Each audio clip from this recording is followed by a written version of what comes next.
ये जो हमें सौभाग्य मिला है, यह हेतु की कृपा है आराध्य देव की। न जाने कौन से गुण पर दया निधि रीझ जाते हैं। कोई भी एक ऐसा दावा नहीं जिसमें हम ये पेश कर सके कि हम वृंदावन धाम के वास के अधिकारी, हम प्रिया प्रीतम के चरणारविंद की सेवा के अधिकारी, या हम निरंतर भजन करने के अधिकारी। मन सदैव विषय वासना देह भाव को लेकर के बस सुख भोगने की वृत्ति में लगा हुआ है। इंद्रियां सुखों की खोज कर रही, बुद्धि पार्थिव सुख का निश्चय कर रही, अहंकार देह भाव से युक्त हो रहा है। मलिनता ही मलिनता, अध्यात्म का कहीं भी स्थान इस मन में नहीं दिखाई दे रहा। पर कृपा है, बस इस कृपा का आदर कर लीजिए। इस कृपा का आदर करना, जो हमें सौभाग्य मिला है, एक एक मिनट, एक एक सेकेंड हम केवल अपने प्रभु के चिंतन का प्रयास करें। ये प्रयास देखकर ही प्रभु रीझ जाते हैं। हम उनके समीप श्रीअंग की सेवा तो बात दूर रही, किसी एक अंग का हम ध्यान करने के भी अधिकारी नहीं। क्योंकि मुनिमन ध्यान धरत नहीं पावत। मुनि जो वेद शास्त्रों के मंत्रों का मनन करते हुए पूर्ण धर्म से चलते, उन्हें मुनि कहते हैं। मुनिमन ध्यान धरत नहीं पावत। अपनी सामर्थ्य कहां है कि उनको हम ध्यान में भी देख सके। फिर श्रीअंग के समीप उनकी सेवा का अधिकारी हो तो अत्यंत दुर्लभ। तो कैसे प्राप्त हो जाता है? बस प्रयास। हमारा जो प्रयास है, हमारी जो चेतना शक्ति के द्वारा चेष्टाएं हो रही हैं, उनमें त्रुटि नहीं होनी चाहिए। प्रयास हमारा भगवत रिझाने का हो। फिर बलात् हमारे ऊपर जो आक्रमण कर रहे हैं, काम क्रोध लोभ मोह मद मत्सर अंतःकरण में, उसे प्रियालाल क्षमा कर देते हैं। बहुत कृपालु हैं। हमारा प्रयास प्रियालाल की तरफ है। त्रुटियां हमसे हो रही, पर वो मिल जाएंगे। इस प्रयास को देखकर कि मेरी दुरंत माया, वो खुद जानते, मम माया दुरत्या, फिर भी ये मेरे लिए प्रयासरत है। ये आंतरिक बात कह रहा हूं आपको। सिद्धांत में तो एक एक सेकंड के समय और चेष्टा का हिसाब होता है। वो आप क्या करते हैं उसी का फल मिलेगा। लेकिन शरणागति में प्रियालाल के चरणों का आश्रय ले लिया, वहां की बात कह रहा हूं। आश्रयदाता इतने कृपालु हैं कि देख रहे हैं कि ये जानबूझकर हमारे प्रति विरुद्ध आचरण कर रहा है, बिल्कुल कोई बात नहीं मान रहा, पर मेरी शरण में है। धक्का खा करके, नाना प्रकार के अपमान सहकर, प्रतिकूलता दिला करके उसको सही रास्ते लाएंगे। शाम दाम और दंड भेद से सीधे रास्ते लाऊं, नकली से बनाऊं असली, भगत मेरे मुकुटमणि। प्रभु का ऐसा प्रभाव है। वो प्रभाव अगर काम न करे तो अपने लोग परमार्थ में चल ही नहीं सकते। पर कहीं वो यदि प्रयासरत है शरणागत होकर कि मेरे द्वारा कभी कोई आराध्य देव के प्रतिकूल आचरण बने ही नहीं, फिर भी बन जाता है। ये बात दूसरी हो गई। अब तो अगर समुद्रवत अपराध बन जाए तो भी हमारी प्रियाजू उसे मानती नहीं कि अपराध क्या है। और राई के सम थोड़ा भजन बन जाए तो उसे सुमेरु पर्वत के समान बहुत भजन, बहुत मेरी सेवा करता है। मेरी स्वामिनी का स्वभाव ऐसा है। आंतरिक प्रयास में हमारी शिथिलता और निराशा नहीं होनी चाहिए। आप शरणागत हैं, आपको जितना विवेक मिला है, जितनी सामर्थ्य मिली, बस उससे ज्यादा की आकांक्षा नहीं है।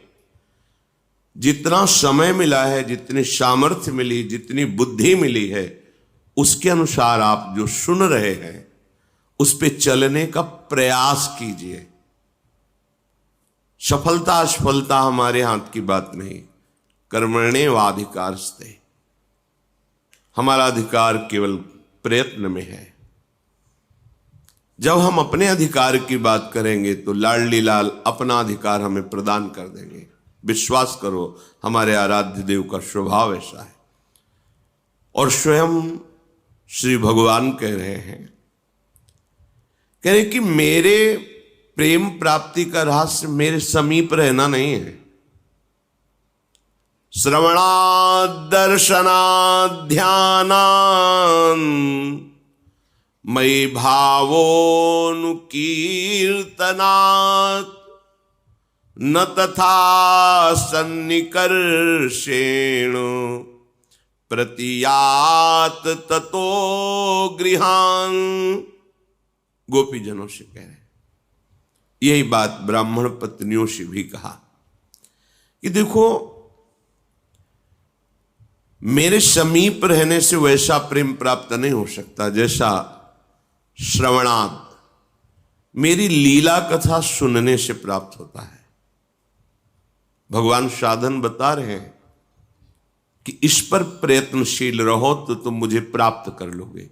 श्रवणात् दर्शनात् ध्यानान् मयि भावोनुकीर्तनात्, इतने में ही हमारा समय पूरी दिनचर्या का जाना चाहिए। हमारी श्रवणेन्द्रिय सदैव नाम कीर्तन, प्रभु के गुण कीर्तन, प्रभु की लीला कथा सत्संग, इसके सुनने में लगी रहनी चाहिए। अब अपने को प्रयास करना है कि श्रवणेन्द्रिय से और कुछ ना सुने। परहेज नहीं करोगे, रहनी से नहीं रहोगे तो बहुत काल सत्संग होने पर भी आपका परिवर्तन नहीं होगा। क्योंकि आप अपना परिवर्तन करना नहीं चाहते तो कोई आपका परिवर्तन नहीं कर सकता। आप में जो ऊर्जा शक्ति है, चैतन्य शक्ति है, क्रिया शक्ति है, श्रवणाद, अपनी श्रवणेन्द्रिय को बस इतने पे सीमित कर लीजिए। प्रभु की चर्चा, प्रभु के भक्तों की चर्चा, उनकी लीला कथा, सिद्धांत, सत्संग, नाम कीर्तन, यही हमारी श्रवणेन्द्रिय सुने। भगवान आदेश कर रहे हैं कि मेरा निश्चित प्रेम प्रकट हो जाएगा। और दर्शनात्, प्रभु के छवि का दर्शन, श्री विग्रह का दर्शन, सब में भगवत भाव का दर्शन, वर्तन नहीं, दर्शन, सब में हमारे प्रभु हैं। ये बहुत बड़ा साधन है भगवत साक्षात्कार का। भगवान कह रहे हैं दर्शनात्, अपनी जो कुटिया में श्री जी विराजमान छवि रूप में, पहले भावना करो कि छवि नहीं, साक्षात बैठे हैं। तो अगर प्रभु साक्षात बैठे हो तो हम कैसा बर्ताव करेंगे? जो हमारे गुरुजन पधारते हैं, श्रेष्ठ जन पधारते हैं, तो हम कितना सरल, नम्र, प्रिय और सावधान होकर बर्ता। महाराज बैठे हैं, गुरुदेव बैठे, पर ये तो गुरुदेव के प्राणाराध्य बैठे हैं। हमारी सेवा में गुरुदेव भी हैं, आराध्य देव भी हैं। उनके सामने हम कैसा बर्ताव करते हैं? छवि मान के ना, इसीलिए छवि है। नहीं कहो सो कहां जहां प्रभु नाही, फिर वहां तो साक्षात रूप है। प्रभु का रूप विराजमान है, गुरुदेव का रूप विराजमान है। तो क्या हम अपनी कुटिया में संतोष करते हैं, ये मानते हैं कि हमारे गुरुदेव हमारे सामने बैठे, हमारे आराध्य देव हमारे सामने बैठे? नहीं, ये तो छवि है। तो फिर घूम आओ त्रिभुवन में, जहां साक्षात दर्शन मिले, फिर हमें बता देना। भाव, भावोनुकीर्तना, आपका भाव है मेरे प्रीतम का नाम कीर्तन हो, सुन रहे, डूब रहे उसमें, मेरे प्रीतम की चर्चा हो रही। आहा, अहो भाग्य, आज साधु समागम प्राप्त हुआ, अहो भाग्य, आज भगवत चर्चा सुनने को मिली। बड़े बड़े महापुरुषों ने जब आपस में भगवत चर्चा की तो एक दूसरे की वंदना कर रहे कि आज आपने मेरे आराध्य देव की चर्चा सुनाई। ओहो, धन्य है, आपने जो मुझे प्रदान किया उसके बदले में मैं कुछ नहीं दे पाता। आपने मुझे मेरे हरि का स्मरण कराया, हरि की चर्चा सुनाई। भाव, श्रवणात् दर्शनात्। अपनी कुटिया के ठाकुर के दर्शन करते हैं तो क्या आपको लगता है कि मैं भगवत दर्शन कर रहा हूं? नहीं, एक ऐसे बैठे हैं। क्या आप उनके सामने से जय बार निकलते हैं, तय बार प्रणाम करते हैं? देख लीजिए अपनी दिनचर्या में, झुक के प्रणाम मुद्रा में उनके मेरे ठाकुर बैठे हैं। बहुत सुंदर एक उपासक का भाव, एकांतिक में उसके यहां कोई महापुरुष पधारे रात्रि के 11 बजे, अपने श्री जी का समय से शयन करा दिया था। भक्त हृदय और वो भी संत हृदय, उन्होंने कहा यदि आपकी श्री जी शयन कर गई तो अब हम कुछ नहीं पाएंगे, जब श्री जी नहीं पाएंगे तो हम भी नहीं पाएंगे। भक्त की अद्भुत भावना कि हम अपनी अब श्री जी को जगा नहीं सकते क्योंकि वो शयन कर गई।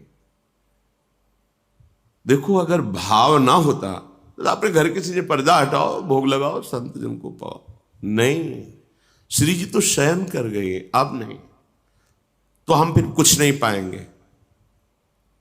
अब आप देख लीजिए, बार बार प्रणाम कर रहा है, उसके मन में लगा मेरे से अपराध बन गया क्या, प्रश्न किया करके। उस समय तो उसको जो उत्तर दिया, पर हृदय में हमें उसके प्रति बहुत ही अच्छी भावना, एक सुखद भावना कि अच्छा, श्री जी के प्रति ऐसा सत्यत्व भाव जागृत हो रहा है कि मेरी जी श्री जी शयन कर गई, अब मैं उन्हें उठा नहीं सकता, अब मैं उनके दर्शन आपको नहीं करा सकता। ये अपनी कुटिया के श्री जी, वो मान रहा है श्री जी शयन कर गए। नहीं, अरे महाराज अभी पर्दा हटा दे, भोग लगा दे, अपने घर के, ऐसा नहीं। हमारे ठाकुर हैं, ये विराजमान, हमारे गुरुदेव ये विराजमान है, हमारे श्री जी विराजमान है। फिर देखो आपका मन क्या कहेगा, वही लट्टू बना रहेगा उसी रूप माधुरी में। धीरे धीरे, ये संतों के अनुभव की बात कहते हैं, वो छवि छवि नहीं रह जाती। फिर जिसे तुम छवि देखते हो वही छवि समुद्र प्रभु वहां नेत्रों से उनकी चेष्टाएं दिखाई दे रही, मुस्कुराहट दिखाई दे रही, आदेश हो रहा है, बात कर रहे हैं, वहीं से प्रकट होकर जहां आप छवि मान रहे हैं। इसलिए अवसर है जीवन को प्रेम रस में डुबोने का, तो भगवान आदेश करते हैं ध्यानान्मयी, जो आप सेवा में विराजमान किए इसी का ध्यान कीजिए, पूरी सेवा का। ये आचार्य चरण, ये प्राणाराध्य इष्ट देव, ये गुरुदेव, ये नाम से, जैसे सिंहासन में वैसे तुम्हारे हृदय आसन में या मस्तिष्क में समाये हुए हैं। जहां बैठे उनको देख रहे हैं, मंत्र अंदर से जप रहे हैं, नाम जप रहे हैं। बिल्कुल सरल बात। हम भगवान को देखा नहीं तो कैसे ध्यान करें, उद्दंडता नहीं। ये कौन बैठे हैं? किसी ने पूज्य पादुड़िया बाबा जी से कहा कि भगवान पाते हैं क्या? तो उनका बिहारी जी में जो 56 प्रकार के भोग लगते हैं, राधा वल्लभ जी में, राधा रमन में, तो तुम दिखावा समझते हो क्या? साक्षात प्रभु आरोकते हैं। और ब्रह्मबोध संपन्न, ज्ञान की सिद्ध वृत्ति वाले महापुरुष साक्षात प्रभु आरोकते हैं, तुम दिखावा समझते हो क्या? ये जो भोग लगता है तो तुम्हें ऐसे केवल ऐसा समझते हो क्या कि बस दिनचर्या है, बना लिया भोग नहीं। आप जिस भाव से भावित होकर पवा रहे हैं प्रभु वैसे ही पा रहे हैं। वो आपके भाव में ही बैठे हुए हैं। मई भाव हो, मेरे भाव में। ओहो, मेरे प्रीतम का नाम आनंद मगन होकर सुन, मेरे प्रीतम की कथा आनंद मगन होकर। अपने प्रीतम की सेवा, जो कुटिया में विराजमान है और जो मंदिर में विराजमान है, जो जगत में विराजमान है, उनमें एकमात्र मेरे आराध्य, जो अंतर नहीं होना चाहिए। अंतर रखोगे तो भागना पड़ेगा, भागते रहो कितना भागोगे, फिर अंतर ही बना रहेगा। और अंतर रहित तो निरंतर जहां दृष्टि डालोगे वहां अपने आराध्य देव का भाव आपके अनुभव में आने लगेगा। मई भावोन, मेरे भाव से श्रवण, मेरे भाव से दर्शन और मेरे भाव का ध्यान। मेरे ही तो आराध्य देव हैं, बस पूरा जो सेवा विराजमान उसे अपने दिमाग में बैठा लो। ध्यान हो रहा है, ये महाप्रभु बैठे, राधा वल्लभ लाल जी बैठे, नाम सेवा विराजमान, पूज्य महामहिम करुणामय गुरुदेव भगवान विराजमान है। हाँ, बस मंत्र चल रहा है, ये ध्यान हो रहा है। वो ध्यान नहीं हो पा रहा, नाम का ध्यान कर रहे। फिर प्रभु कह रहे कीर्तनात्, मेरे गुणों का कीर्तन करो, मेरे नाम का कीर्तन करो, मेरी रूप माधुरी का वर्णन करो, मेरे भक्तों की लीलाओं का गायन करो। इससे क्या होगा कि प्रतियात, तुम्हारे हृदय में प्रेम प्रकट हो जाएगा। न तथा सन्निकर्षेण, मेरे समीप रहने से वैसा प्रेम नहीं होगा। देखो उद्धव जी समीप है ना, वैसा प्रेम कहां है। लेकिन भाव में डूबी हुई गोपीजन जब आंसुओं से अभिषिक्त कपोल करते हुए श्री कृष्ण को पुकारती हैं, उनके रूप का गान करती हैं, उनके जस का गान करती हैं, उनको देख करके ही, उनकी वाणी सुन करके, उनकी चरण रज में बैठकर उद्धव को जिन प्रेमानंद स्वरूप श्री कृष्ण का अनुभव हुआ, वो उनके समीप रहने पे नहीं हुआ। स्वयं भगवान कह रहे हैं न तथा सन्निकर्षेण प्रतियात ततो गृहान। तुम जाओ सब अपने गृह में रहते हुए, घर में रहते हुए मेरा कीर्तन करो, मेरा कीर्तन सुनो, मेरी सेवा करो, मेरे ध्यान में रहो, बस तुम्हें मेरा प्रेम प्राप्त हो जाएगा, वो जो मेरे समीप रहने से नहीं होता। वही कुशल है, वही चतुर है जो इस मनुष्य जीवन में प्रभु से प्रेम कर ले।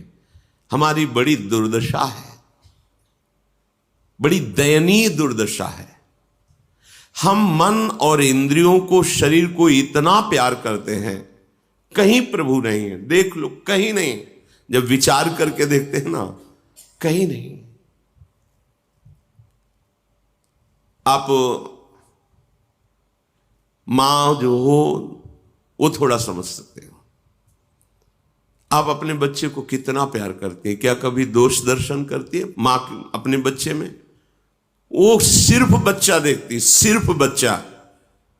वो कितना बड़ा अपराध करके आ जाओ, छाती से लगा के यही बात कहेगी अपने पति से, कुछ भी हो जाए मेरे बच्चे को कुछ ना होने पावे। अपनी पूरी सामर्थ्य लगा देगी कि उसको कष्ट ना। ये कहां से आया है मां में वात्सल्य? प्रभु के एक अंश से त्रिभुवन की माताओं में। मेरे प्रभु कितने वात्सल्य सिंधु होंगे, और उन प्रभु को जो अपने हृदय में बसाता है वो संत कितने वात्सल्यमय होंगे, तुम्हें पता भी नहीं। अगर हम अपने शरीर को दुलार करते हैं, इंद्रियों को दुलार करते हैं, मन को दुलार करते हैं, इतना करते हैं कि उसके आगे हम किसी को नहीं समझते। ये हमारे पास एक उदाहरण नहीं, शास्त्रों उदाहरण है। बचपन से शास्त्रों, ब्रह्मानंद में छके हुए गुरुदेव को, जिनके कृपा कटाक्ष से मोक्ष पदवी चरणों में लुट जाए, उनको जहर दे दिया केवल संपत्ति के लिए। महापुरुषों का दो प्रकार का वैभव होता है। एक होता है बाह्य वैभव, हो ऐश्वर्य, जमीन, ये वो सब, क्योंकि जब रिद्धियां सिद्धियां हाथ जोड़े खड़ी तो प्राकृतिक वैभव की बात क्या, लुटता है उनके सामने। और एक होता है आंतरिक वैभव, जहां भगवद अनुराग, आत्म प्रेम छिपा हुआ। शरणागत जन दो प्रकार के ही उनके होते हैं। जो मूढ़ता को लिए हुए शरणागत हुए हैं, उनसे यही आकांक्षा करते हैं, उनके वैभव का बाहरी भोग करने। और जो विवेक को लेकर शरणागत होते हैं वो उनके आंतरिक वैभव को प्राप्त करना चाहते हैं। जहां जिस सुख में वो मगन है वही सुख मुझे प्राप्त हो। परम गुरु स्वरूपा हैं श्री गोपीजन। कुर्वन्ति ही त्वयि रतिम कुशलाः स्वात्मन नित्य प्रिय पतिसुतादिभिरार्ति दैहिकीम तन्नः प्रसीद परमेश्वर मास्म छिंद्या आशाम भ्रताम त्वयि चिराद अरविंद नेत्रम। हे अरविंदाक्ष, आप कहते हैं कि घर जाओ प्रत्यात्म गृहम। आप कहते हो मैं मानती हूं, लेकिन विवेकवान वही है, ज्ञानवान वही है जो आपकी इस बात का रहस्य समझ जाए। गृह जाओ, लौटो हृदय में और देखो तुम्हारा प्रिय कौन है। पति, पुत्र, परिवार, सगे शने संबंधी, धन, वैभव? नहीं, ये जिनके कारण प्रिय लगता है उस कारण के परम कारण आप हैं। समझो, इस शरीर प्रिय क्यों कर लगता है? इसमें कृष्ण है इसलिए। और कृष्ण अंतर ध्यान हो जाए तो इसी शरीर को जला दोगे, गाड़ दोगे, नष्ट कर दोगे। तो प्रियता किससे थी? कृष्ण से थी ना। कह रहे विवेकवान, ज्ञानवान, नित्य प्रियता जहां से प्रकट हो रही हो परम कारण आप हैं, क्योंकि आप ही सबकी आत्मा हैं, आप ही सबके प्यार हैं। हम जहां भी प्यार करते हैं हम पार्थिव शरीर भाव को ले लेते हैं, इसलिए वो दूषित काम, राग, आसक्ति, मोह इन नामों से पुकारा जाता है।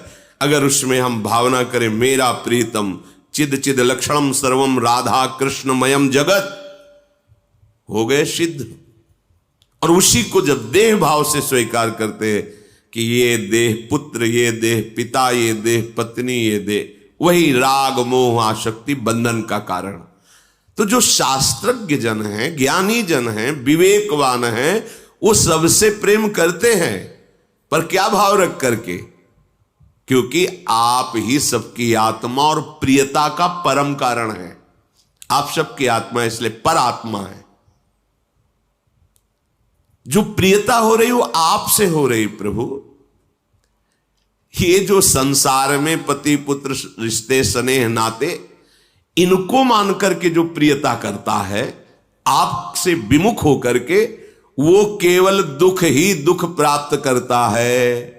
और इन्हीं में जब आपका भाव कर लेता है तो वो बंधन मुक्त हो जाता है। कोई नई बात नहीं हुई, समझो। ये परम गुरु बोल रहे, सब बड़े बड़े ब्रह्म ऋषि इनकी चरण रज की वंदना करते हैं। हे परम ईश्वर, अब हम पर प्रसन्न होइए, अब ऐसा उपदेश मत कीजिए, क्योंकि मैं जान गई हूं कि समस्त प्रियता का परम कारण आप हो। मैं ये जान गई हूं कि समस्त आत्माओं की परम आत्मा आप हो, परमात्मा, परम ईश्वर। इसलिए हमारी आशा लता सिर्फ हे श्याम तमाल आपके चरणों में, बस। आपके सिवा मेरी कोई आशा नहीं है, क्योंकि मैं जान गई हूं कि आपके सिवा कोई है नहीं। और जो आपसे विलग संबंध माना जाता है वही बंधन का कारण होता है, वही नाश का कारण होता है। इसलिए श्री भगवान की बात और भगवान के अनुराग में डूबी हुई श्री गोपीजनों की बात, दोनों की बात को देखिए। भगवान कह रहे मेरी प्राप्ति का, मेरे प्रेम प्राप्ति का सहज उपाय है, मेरे नाम गुण का खूब कीर्तन करो, मेरा ध्यान करो, मेरी सेवा करो, और मेरा जो यश है नाम कीर्तन उसे श्रवण करो। और गोपीजन कह रहे कि जो पति पुत्र आदि परिवार स्नेह संबंधी, इसमें आपका आकर्षण है। आप सबकी प्रियता के कारण नहीं, परम कारण है। आप सबकी आत्मा ही नहीं, परम आत्मा है। इसलिए आपसे ही प्रेम करना चाहिए। मेरी आशा सिर्फ आपके चरणारविंद की है। दोनों जगह एक भाव पुष्ट हुआ। अगर आप घर गृहस्थी में रहते हैं या आप वैरागी हैं, दोनों भावों की तरफ दृष्टि डालिए। हमारा व्यवहार जो बनता है वो परमार्थ स्वरूप है। सब में अपने प्रभु को देखकर व्यवहार करना है। हमारी जो परमार्थ की वृत्ति है वो संक्रामक ना होने पावे, मिलावट ना होने पावे। उसमें थोड़ा प्रपंच सुना, थोड़ा कथा सुन ली, थोड़ा नाम कीर्तन सुना, थोड़ा इधर उधर, थोड़ा सेवा की, थोड़ा गंदी बातें भी की, वो समझ में नहीं आएगा आपको कि परमार्थ क्या है। और आप फिर लंबा समय बताएंगे कि मैं 20 वर्ष से शरणागत हूं, हाथ कुछ नहीं लगेगा। चलनी में गैया दुहे और दोष दयु को दे। हमारे भाग्य में नहीं लिखा, भगवान ही नहीं चाहते कि मैं दूध पीऊं। क्यों? क्योंकि दूध टिक ही नहीं रहा है। ये नहीं दिख रहा कि दूध किस में रहे। चलनी में गैया दुहे और दोष दयु को दे, हरि गुरु कहो न मानहि। बस यह है चलनी में धोना। हरि गुरु की बात बिल्कुल नहीं मानना, मनमानी आचरण करना। तो 20 वर्ष लगे रहने पर फिर हाथ नहीं कुछ लगता, अनुभव नहीं होता। तो मन यही कहता है सुख तो संसार में ही है। ये कहने सुनने की बातें केवल परमार्थ की हैं, विश्राम तो भोगों में ही है। ऐसा बुद्धि निश्चय करने लगती है। इसलिए सावधान रहिए, इसका श्रवण कीजिए, मनन कीजिए और आचरण में उतारिए।